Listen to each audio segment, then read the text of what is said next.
जी अस्सलाम वालेकुम रहमतुल्लाहि व बरकातुहू। जी जिमी भाई, ये ब्रीड आई हुई है हमारे पास माशाल्लाह जी। तो हम ज़्यादा ना इनके पास नहीं आते, ये ना फिर परेशानी बन जाती है। तो आगे ये जो सब मादा हैं ये प्रेग्नेंट हैं। इन्होंने बच्चे माशाल्लाह कोई एक हफ्ते बाद दे देने। तो इसके बेबी भी आ चुके हैं इस तरह।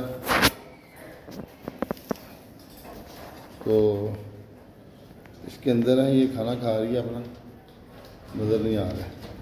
ये हैं जी नीचे, ये माशाल्लाह जी इसके बेबी हैं। ये कितने हैं, ये मेरा ख्याल है कोई 7-8 होंगे।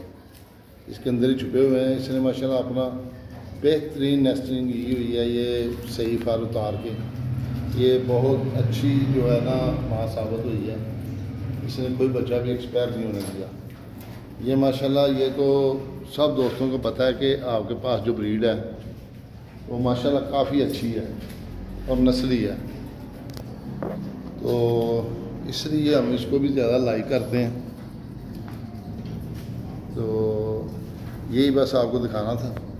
मेरे पास माशाल्लाह ब्रीड आई हुई है, मज़ीद आने वाली है, उसकी भी वीडियो बनाएंगे, आप सब दोस्तों को भेजेंगे इंशाअल्लाह। तो फज़ल है ज़िंदगी। ठीक है जी, फिर अल्लाह हाफ़िज़।